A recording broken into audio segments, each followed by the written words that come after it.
Angel, we are now live, streaming on YouTube, Facebook, and our Facebook group. We're going to be obviously putting this onto our podcast Startup Chats.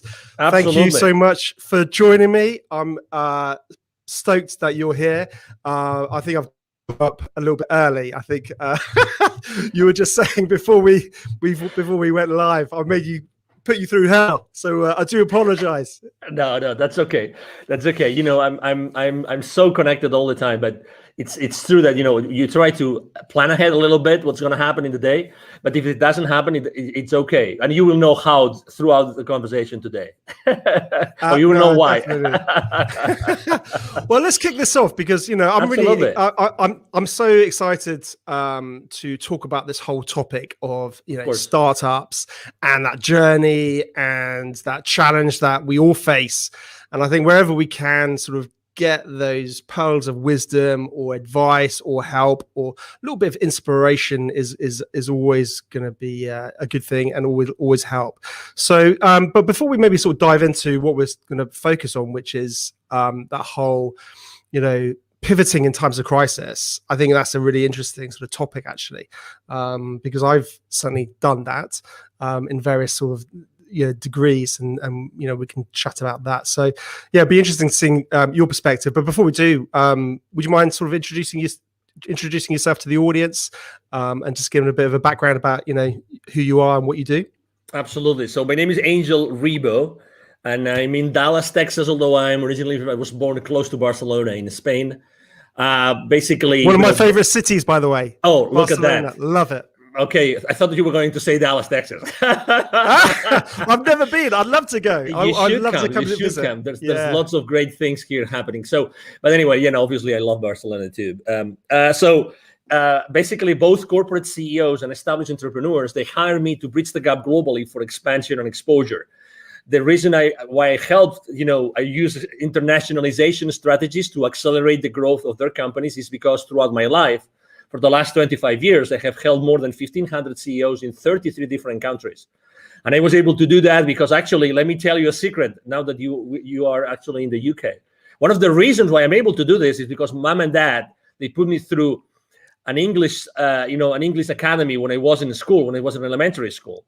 And outside school, I was learning English. And I remember that the summer of 1982, I spent a whole summer in Scarborough, North Yorkshire in the UK, learning English.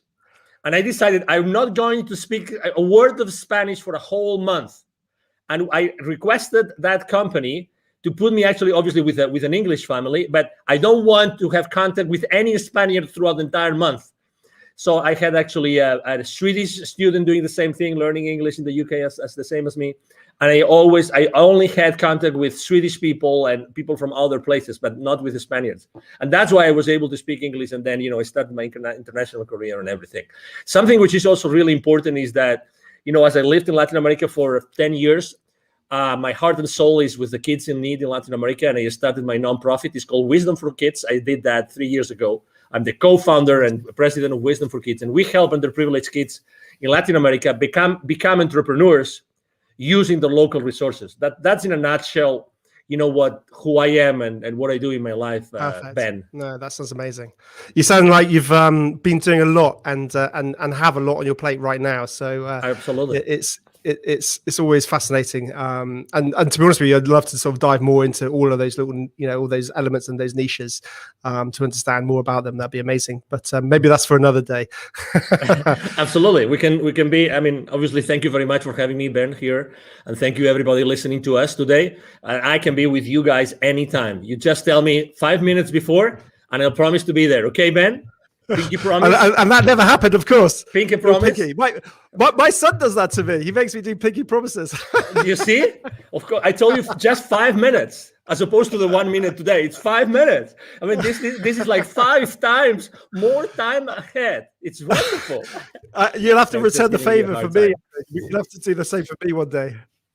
No. Of course, obviously, I'm giving Ben a hard time just because he's this kind of guy that he takes you know, jokes and being hard on him as lightly as I do. So it's a pleasure to be with someone in life that doesn't take everything judgmentally, which we unfortunately tend to do. And you know, that's actually one of the challenges of the startup entrepreneurs as well. Yeah, it's very true, isn't it? You've got to be so adaptable and level-headed, quite cool and calm under pressure, and not getting too hyped or too upset either way, because it's a journey. It's not a sprint, isn't it? So you've got to keep an eye on that bigger picture. So Absolutely. And keep moving forward. That's the key. Keep moving forward. So let's dive into the whole sort of topic of pivoting.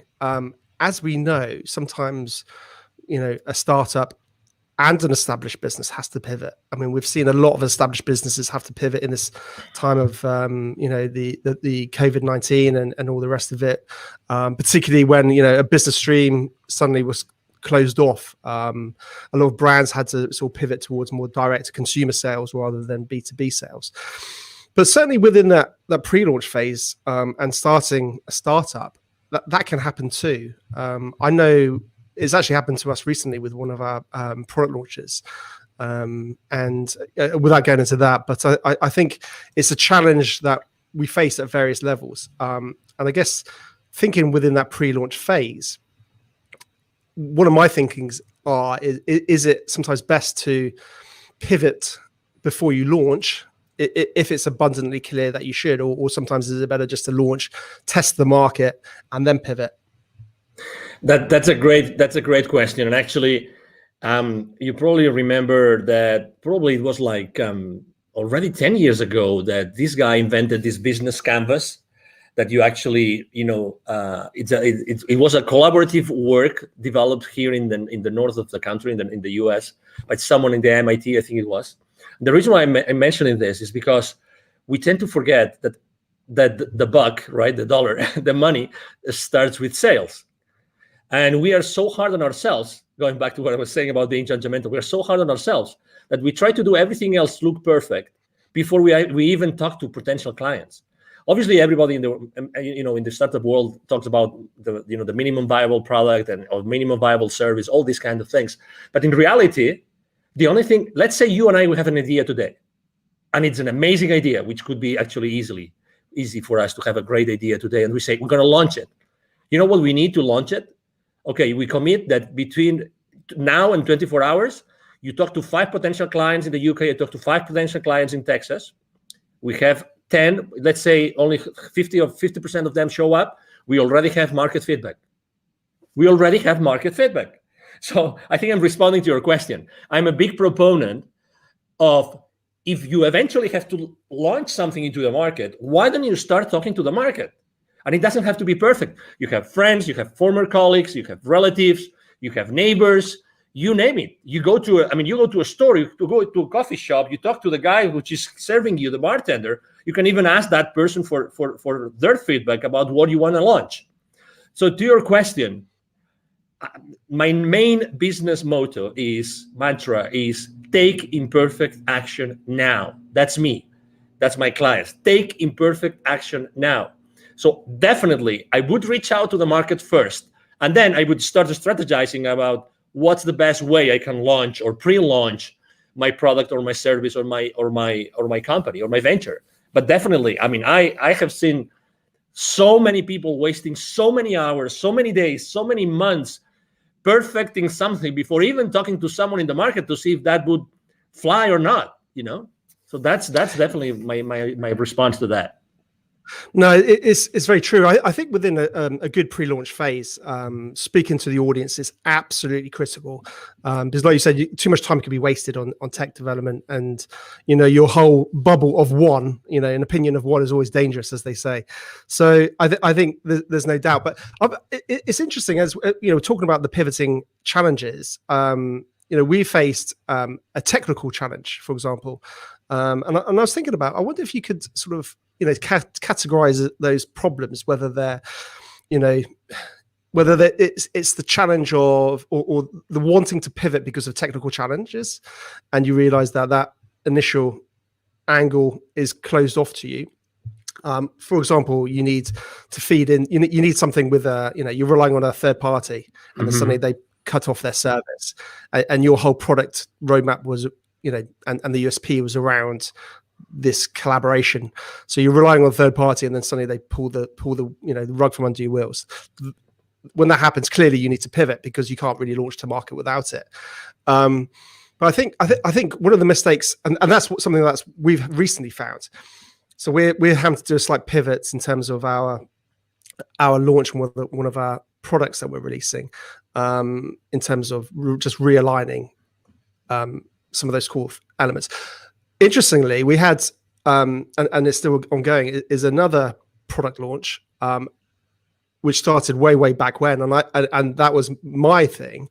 And I think I made those exact same mistakes that you talk about, and you shouldn't make, which is, it's got to be perfect. It's got to be perfect. Just one more thing. Can we just do this feature? And then suddenly it becomes like a monster. And I think that has been a huge frustration for me, certainly, is not getting something out of the door.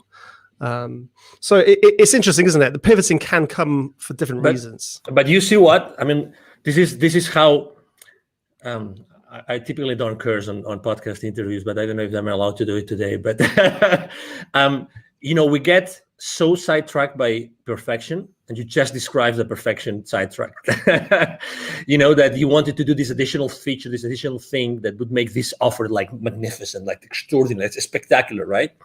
But suddenly you get so into the trenches of that thing, But in reality, guess what? And I've seen that last year. I saw that with many technologies and many providers saying, we're not sure if we're going to be around for a long time.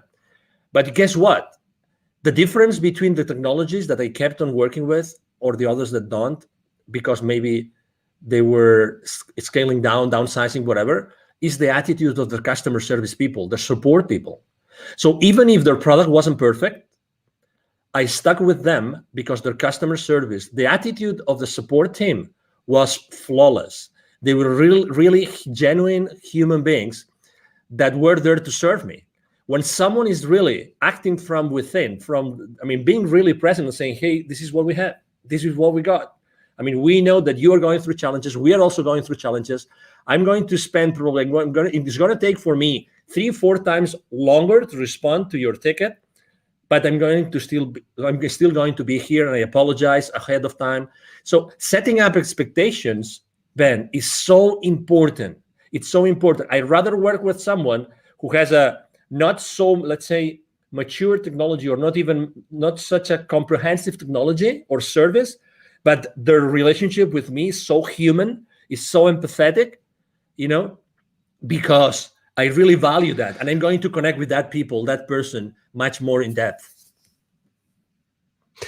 It's so interesting, isn't it? Because ultimately we start talking about the whole branding element of a business, of a startup, of an entity.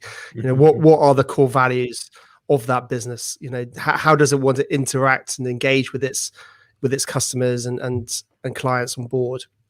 And I think we then start sort of diving into that world of the community, building a community, and whether that's, I guess, having a really good call center or team that respond to tickets and problems, or even I've seen really interesting communities built up on like Facebook groups where startups are really engaged with their communities. And I think having that authenticity and that dialogue, that's the key, isn't it? Like you touched on, it's that dialogue to say, hey, Angel, we're working on it. This is our tech roadmap. This is what we're working on. We're struggling. We're trying to get things off the ground. We're bootstrapping it, or whatever it is. And then you can feel, more of a passion towards that brand and company, and see the face behind it. Yeah. And on its own, actually, if we think about it, that's such a strong, powerful part of planning in any pre-launch phase, but also post-launch, because obviously that's when you've got to deliver effectively. And follow through, and that's always challenging. Absolutely. And I can give you even another example. Last year, there's this technology that I love to use. My team is an expert on using that. It's called Zapier, which allows you to automatize so many different systems.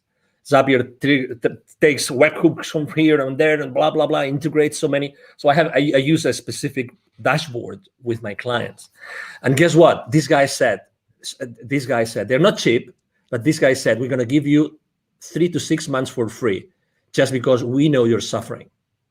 And their support system is great. Okay, so they gave me 6 months for free subscription last year, just for the sake of it. Just for the sake of it, because I was a small business owner, I qualify, blah, blah, blah. Just 3-4 months ago, a competitor came up to the market at a fraction of their price. And they offer you so many more actions per month, which is the currency that Zapier uses. So like a fraction of the price and offering you much more for that fraction of the price. But guess what? I'm not going to change from Zapier. I'm just giving you an example, right? I'm not going to change because they stood behind me, with me all the way. They provided me extraordinary service. They even said, we know cash flow is an issue for you. We're going to support you. So, oh my God, do you think that they will ever leave Zapier as a technology provider for my team and myself? Of course not. The branding, they have, my concept about these guys, what they're going to do for me whenever my business grows more and more and more, and I need them more and more and more, they will be there for me all the way. It's amazing. Exactly. It's about the brand. It's amazing. Do you agree?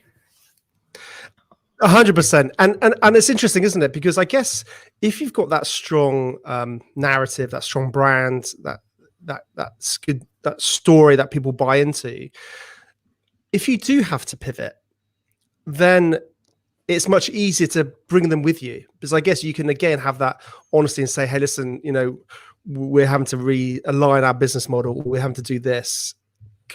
Come with us.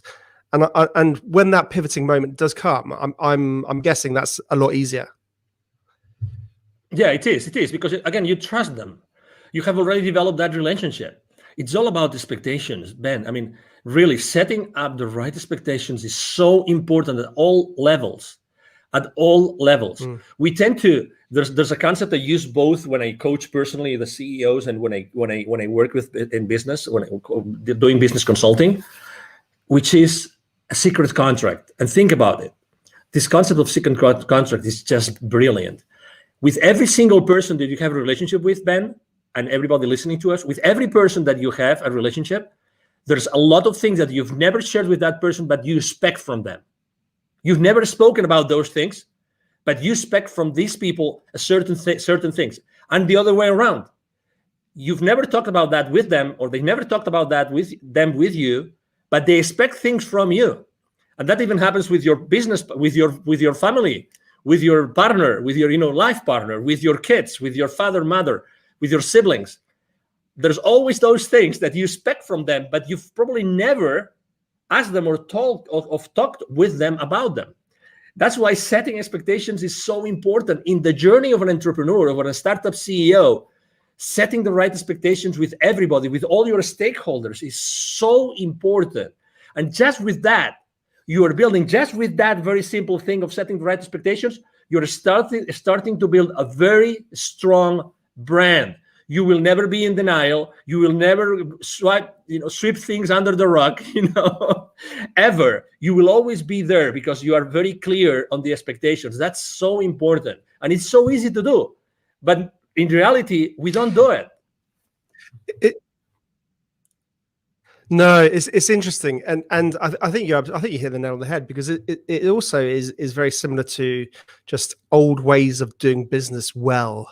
We're talking about digital businesses, online businesses, and all the rest, but it's about doing business well, and it's always been the case. Whenever you're dealing with a client, setting expectations, whether it's timeframes or what you can achieve by when, and being realistic with that rather than over promising. If you can set a realistic expectations and actually over deliver and things like that, it's just simple things, isn't it? But I think what we need to what we need to start thinking about, I guess, as startup founders and all the rest of it, is how we set those expectations in a digital format to the masses, if that makes sense.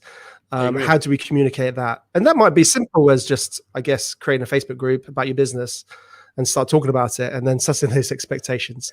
It's interesting, actually. I've started to sort of observe the technology side of. By the way, I don't want this to get into some crypto sort of video here, because there's plenty of those out there. But it's interesting the technologies behind it, and some of those guys who are leading those technologies.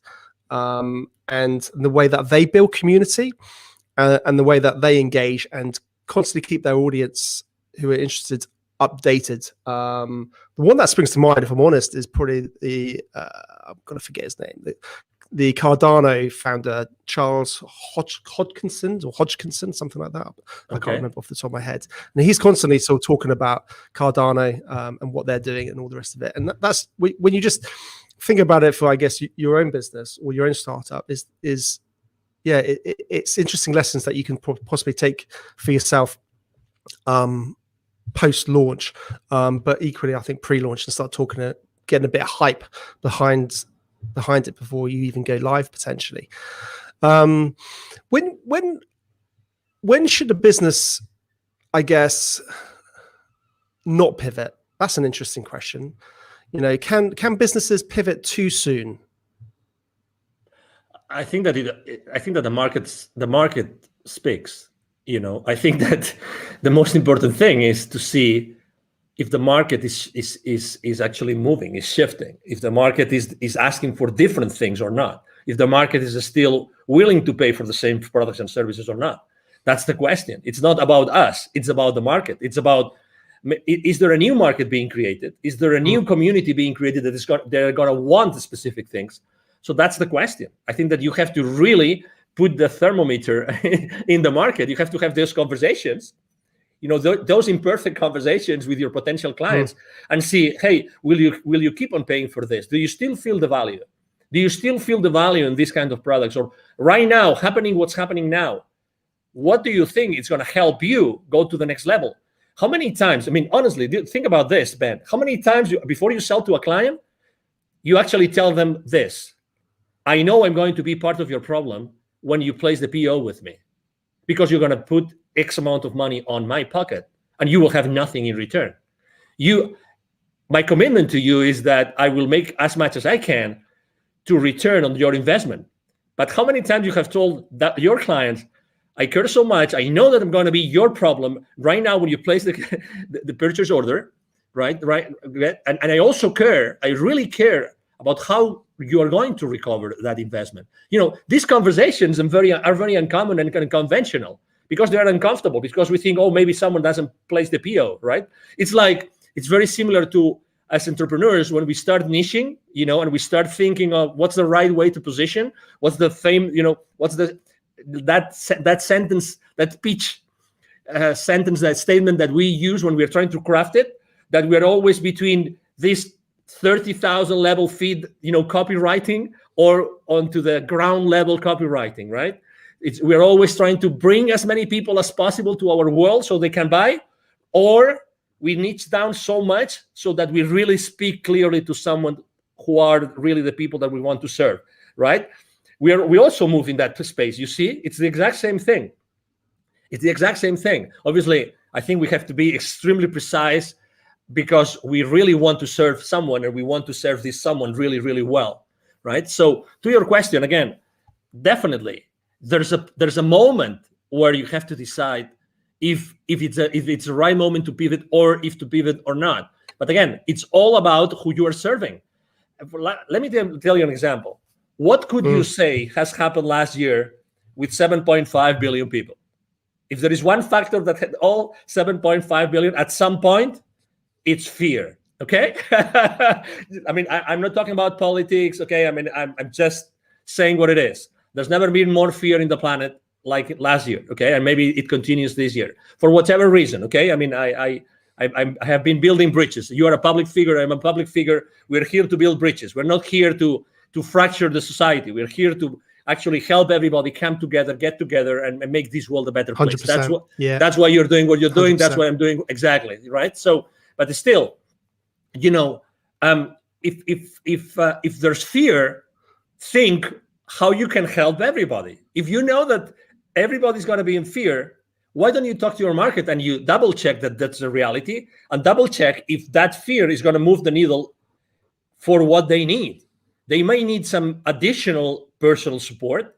They might need, support for specific areas in their business. Right? Is that fear going to affect the existing clients or not? Is it going to affect will you have to deliver your product or your service in a different way? Again, it's all about the market. It's all about the people, how they feel. It's all about human beings. It's all about human beings, how they feel inside. They're going to make the purchase decision. The buyer, decision has it changed? Are there different criteria? The purchasing criteria of our clients, has it changed? The decision process, has it changed? It's all these kind of things that you have to think about before you decide to pivot or not. Yeah, no, definitely. I mean, that's an interesting point. Has it changed? I mean, ultimately, their buying decision might not have changed, but the way that they buy it may have changed. They might not be able to go into the shop like they used to. So, how can you deliver that product or service in a format that they can still access? Because they may well still want it. We've seen that, haven't we, with gyms? Gyms have got, people can't go to physical gyms in the UK. I'm not sure what it's like in America, but so people are having to think about, how can I deliver that course online effectively, because those people still want that. And you're 100% right. And I think this goes from pre-launch and carries on continuously forever, is knowing your audience. You touched on that, and listening to your audience. But it's really easy to say that. Well, people think, oh, my audience is everybody. And I think it's so important. And you touched on it. You got to really drill down on who you want to help. And know that market inside out, and that can change. But absolutely. I think have a focus where it is right now. Going back to the is there a right time to pivot? It's interesting because I completely agree with everything you're saying, but part of me also wonders whether you can be too soon. You can be an innovator, and you could be creating something that the market's never seen. So people don't necessarily sometimes know that what you have is going to help them. And that's an interesting challenge. We're seeing a lot of this actually in various sort of technologies. Things are coming out all the time. But you might not get that initial traction. I agree.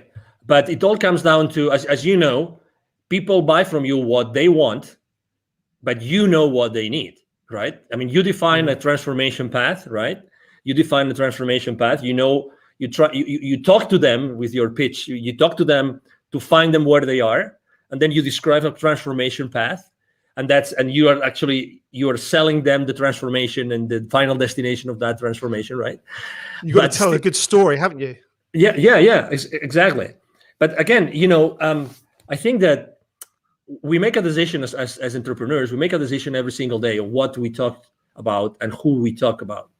At the end of the day, if you are able to describe that transformation, they might not know, they know what they want, but they don't know what they need. So you're still able to sell to them what they need if you are able to position it as what they want.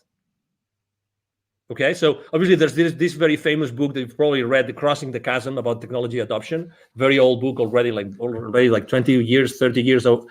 I'll be honest, I'm a really bad reader. I'm honestly, I'm so okay. No problem. So I'd love to be a big reader. I really would. It's okay. Crossing. It's okay. Crossing the chasm. So it basically states, when a technology is ready to go to the majority, to not only to the early adopters, so to the majority, right? So it talks about that. So yeah, exactly. So regardless, probably in the beginning, your price point will be at a level that it still justifies the profitability that you need in the company. You know what I mean? But at the end of the day, it's always the same thing. Are you able to position what your clients want from your pitch so that you give them what they want? They buy what they want, but you give them what they need because you are the expert. You are the subject matter expert. You're giving them what they need because you know more about that, because you are the expert. And obviously expertise is one of the most important things when you're pivoting, right? I mean, are there areas of expertise that you probably have not pitched enough to your audience? That's an area of, as you know, of innovation and being ahead of the curve and being creative and all these kind of things, and I think that also as entrepreneurs, when we are in startups, I think that we all the time we see new things. We're ahead of the curve. I mean, we really see those innovations because when we push so hard and we do so many things for so hard because our life goes on it, right? So eventually we discover many other things and new ideas and new horizons open up for us. And and it is what it is, and so I mean, if you are an awakening enough entrepreneur, there's consistently reasons and ways for you to be innovative and to start trying those innovations into the market. No, definitely. I think like any good entrepreneur, they're constantly looking at the world in a different way. I call it my invisible radar. It's this. If anyone's watching the video, you'll be able to see what I'm doing. But if you listen to the podcast, you won't. But basically, it's like up there constantly, and it's just going, and then it's all hones on something, and then suddenly it's like, oh wow, this is like, and your brain starts going 100 miles an hour, and then your wife tells you to calm down and stop being silly and get focused on what you're doing. Exactly, because it's always challenging, isn't it? It's getting pulled too far in too many different directions. Absolutely. Interesting. Talking about, again, getting back to the pivoting. I think when somebody needs to pivot, having a good personal brand makes it a lot easier to pivot. And I think sometimes lots of business owners don't really focus on their personal brands. What's your sort of thoughts around that? Well, I think there's two. This is a two-way street, right? Because you want to have a very strong personal brand, but at the same time, you don't want to be the main constraint on your business, right? So you have to be careful, okay? Because you obviously want to have a whole, system, people that will support you in delivering all that, okay? So the personal brand is very important, but also make sure that in the delivery of your products and services, you are not a constraint. So that's the number one thing. Do I believe in like having a very strong personal brand? Absolutely. And it's much easier to build than what people think. I'm blessed enough to have been invited to your podcast, Ben, today, and I have probably 3 or 4 more today. I'm there's a lot of people reaching out to me. I'm really extremely blessed that happens. But it's relatively easy just to give. I mean, I'm giving just some nuggets that people might like or might not, but it's being present. It's spending 30 minutes, 45 minutes, 1 hour, adding value to someone's audience. And by doing this, you are actually building my brand. I'm building my brand right now, thanks to you. I'm grateful to you and to your audience. And again, people think that branding is this big, massive monster that we've never seen their face, right? But it's so difficult, and only large corporations can actually build your brands. Not at all. Just answering an email on the chat on LinkedIn, you're building your brand. Let me give you another example. 100%. When I say happy birthday to someone on LinkedIn, I do it in a different way. I tell you, people remember me because of the way I give them the happy birthday. And it's so simple. And the same thing when they change positions in their companies. I do it in a different way. Guess what? You don't need anything. If you're starting small and then you want to scale up in the future, guess what? You can start doing this right now. Be yourself. Don't be afraid of yourself. It's very true what Tony Robbins says in his events, which is, what we are fearful of as human beings is of our potential, is of how powerful we are. It's not of our flaws. It's not that we will not be able to deliver. It's of our potential, of our power. We're really powerful. We all have this expertise inside of us that nobody else will be able to deliver just because of the experience we have had in our lives. You have had your experience, Ben. You've gone through several, successes and failures. You've learned a lot of lessons. Everybody has had their own journey, and that journey is of value to someone else. That's why everybody can really become an entrepreneur if they really want to. That value, that intrinsic, unique value of anybody out there can really help other people, to overcome their challenges in their personal lives or in their business life. It is what it is. It's by definition. 100%. And also what I love about it is it gives, several things. It gives a face behind the business. So it has you have that real sort of personal element. And I think that's the future for business, having personality. But also I think as an individual, we all know we have many layers. We have many interests. Whereas a business is obviously clearly focused on one area, possibly with a very focused audience. But with a personal brand, people, you're able to express more of your interests. You're able to express more of your fascinations and your other hobbies and other, businesses. So I think certainly if you do need to pivot, it's much easier to do so, and because people believe and buy into you, not that particular product or service. So I think that's something very, very interesting. So in terms of sort of top tips or advice you could possibly pass on to any budding, startup founder, what would that be? Well, I said it before briefly, but it's definitely, I think that's, honestly, I think this is at least 50% of the success, of the secret to success for any entrepreneur right now, which is take imperfect action now. Take imperfect action now. Expose yourself.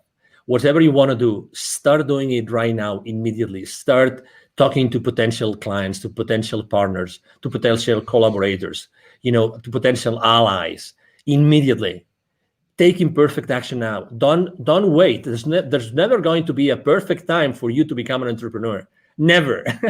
Yeah. So why don't you start doing it now? You don't really need much. Honestly, you don't really need much. Really. I mean, what did they say? Yesterday's the worst day, today's the best day, or something like that. I probably got that completely wrong. No, yesterday was the best day. Today, I can't remember. I'm just probably making something up. No, that's okay. But it's a matter of, hey, take imperfect action now. And then as soon as you start making steps, taking those steps, as soon as you start doing that, you will start seeing the forest. You will start seeing this works, it doesn't work, this could work, this couldn't. You start seeing the rest of it. But you have to start making those steps. You know what I mean? So definitely. Exactly. So be humble enough to do that. Definitely. And just out of interest, on a side note, Angel, what's the sort of whole startup scene like in Dallas, and in your hometown? What's business like there? Well, I have to say, first of all, it has changed and improved a lot.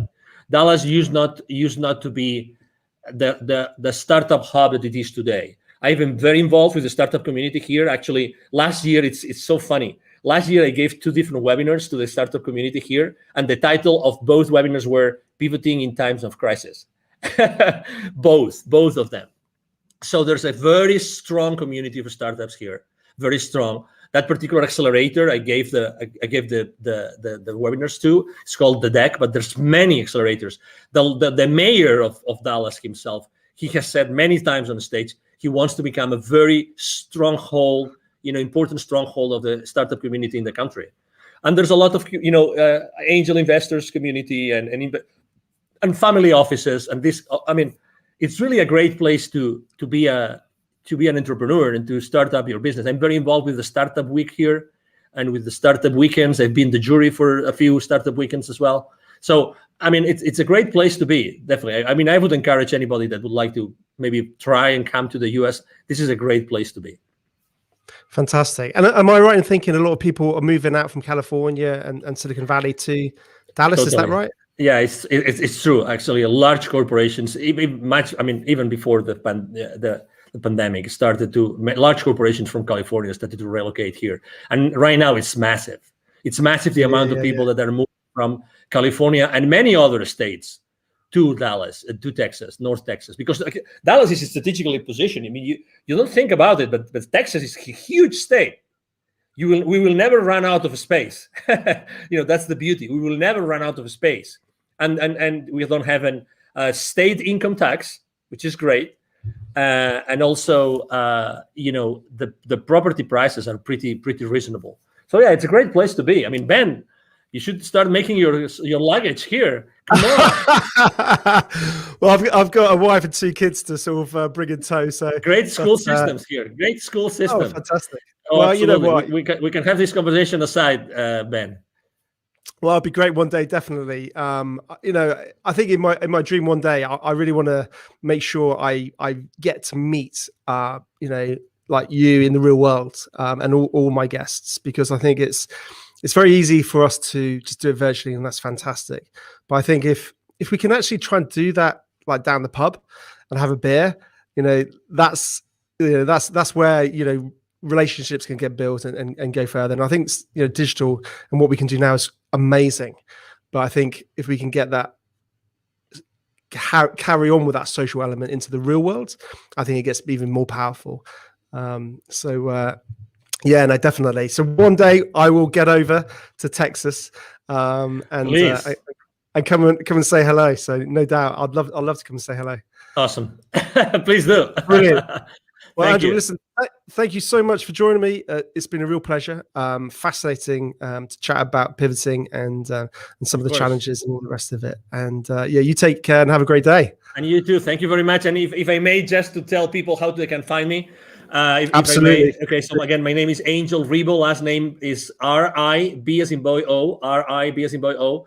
B as in boy O. The easiest way to reach out to me is to send me an email to angel as in heaven, angel@angelribo.com. Okay. Thank you very much. Really, Ben, it's been a pleasure to be here. And thank you everybody that has been listening and watching to us today. 100%. I'll put all your links in all the show notes and all the rest. How kind of you. Thank you.